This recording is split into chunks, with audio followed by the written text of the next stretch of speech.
Friends, இன்றைக்கி நம்ம சாஃப்டான கொலக்கட்டை எப்படி ஈஸியாக செய்யலான்னு பார்க்கலாம். இது விநாயகர் சதுர்த்தி மட்டும் இல்லை, நீங்கள் எப்போ தோணுதோ அப்போ செஞ்சு சாப்பிட்லாம். அதுக்கு ஒரு கடாய் எடுத்துக்கலாம். மாவை வறுத்து செய்யும்போது சாஃப்ட்னஸ் கிடைக்கும். ஸோ அதனால் நீங்கள் ஒரு எந்த கப்பில் எடுக்கிறீங்களோ மாவு அளந்துக்கோங்க. நான் இப்போ ஒரு 2.5 கப்பு அரிசி மாவு எடுத்துருக்கேன். இப்போ மாவை வறுத்துக்கலாம். லைட்டாக 2 நிமிஷம் வறுத்தா போதும், வறுத்துக்கலாம். மாவு வந்து நல்லா வறுத்தாச்சு. இப்போ எடுத்து ஒரு கிண்ணத்தில் மாற்றிக்கலாம். இங்கே கோயிலில் திருவிழா, ஸோ அதனால தான் இந்த சத்தம்.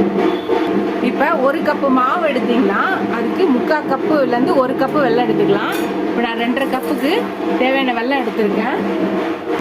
1.5 கப்பு தண்ணி ஊற்றிக்கலாம். இது நல்லா வெல்லம் கரைஞ்சா போதும், கரையிட்டோம். அதுதான் வெல்லம் கரைஞ்சிடுச்சு. இதை எடுத்துக்கலாம். மறுபடியும் ஒரு பேன் எடுத்துட்டு நம்ம இந்த இது பண்ணி வச்சிருக்க வெல்லத்தை வடிகட்டிக்கலாம்.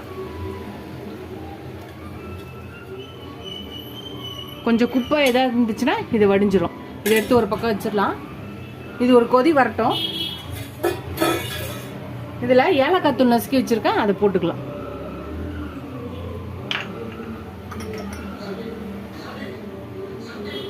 கொதி வந்துருச்சு. இப்போ நம்ம வறுத்து வச்சிருக்க அரிசி மாவை இதில் போட்டுடலாம்.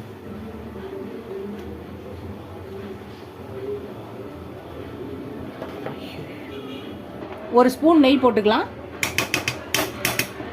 இப்போ இதை நல்லா கிண்டிக்கலாம். எல்லாத்தையும் நல்லா கிண்டியாச்சு பாருங்க.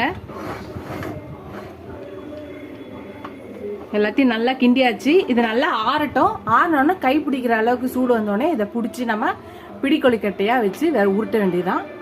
ஆறட்டும். அவள் தான் ஆறிடுச்சு. கை பிடிக்கிற லெவலுக்கு இந்த மாதிரி இட்லி தட்டில் எண்ணெய் தடவியோ நெய் தடவியோ வச்சுக்கலாம். நம்மளுக்கு எந்த சைஸ் வேணுமோ அந்த சைஸில் எடுத்து இந்த மாதிரி நம்ம சாஃப்டான மாவு பாருங்கள், நல்லா தெரியும். இப்போ இதை நம்ம பிடி கொழுக்கட்டை மாதிரி பிடிச்சிக்க வேண்டியதான்.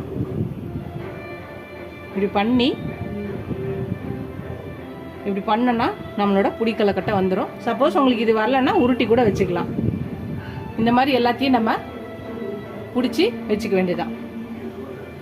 அதுதான் பாருங்க, ஒரு செட்டு நம்ம உருட்டியாச்சு. இதை தூக்கி ஏற்கனவே ஃப்ரீ ஹீட் பண்ணி வச்சுருக்கோம். இந்த இட்லி குண்டானில் இதை தூக்கி இந்த பிளேட்டை உள்ளே வச்சிடலாம். வச்சுட்டு இதை மூடி வச்சு ஒரு 10 நிமிஷம் இருந்தால் போதும். நம்ம மூடி போட்டு 10 நிமிஷம் இதை ஸ்டீம் பண்ணிக்கலாம். ஃப்ரெண்ட்ஸ், அவ்வளோ 10 நிமிஷம் ஆயிடுச்சு. நம்ம இப்போ இதை ஓப்பன் பண்ணிடலாம். வெந்துடுச்சு. இதை நம்ம எடுத்து வச்சிடலாம். அவ்வளோதான் ஃப்ரெண்ட்ஸ், நம்மளோட பிடி கொழுக்கட்டை ரொம்ப சாஃப்டாக சூப்பராக ரெடி ஆயிடுச்சு. நீங்களும் இந்த சிம்பிளான இந்த கொழுக்கட்டை ரெசிபி ட்ரை பண்ணுங்கள். இது விநாயகர் சதுர்த்திக்கு மட்டும் இல்லை, நீங்கள் எப்போ தோணுதோ இதை ஈவினிங் ஸ்நாக்ஸாக கூட செஞ்சு சாப்பிட்லாம். இல்லை சங்கடகடா சதுர்த்தி அப்போ கூட நீங்கள் செஞ்சு இது பிள்ளையாருக்கு படைச்சி சாமி கும்பிட்டு சாப்பிட்லாம். நீங்களும் இந்த ரெசிபி ட்ரை பண்ணுங்கள். ட்ரை பண்ணி பார்த்துட்டு எப்படி இருக்குன்னு சொல்லுங்கள். ஃபர்ஸ்ட் டைம் என் சேனலை பக்கம் சப்ஸ்கிரைப் பண்ணிட்டு பாருங்கள். இதுவரை சப்ஸ்கிரைப் பண்ண எல்லா ஃப்ரெண்ட்ஸ்க்கு தேங்க்ஸ். இதோட அடுத்த ரெசிபியில் பார்க்கலாம். டாடா பாபா ஃப்ரெண்ட்ஸ்.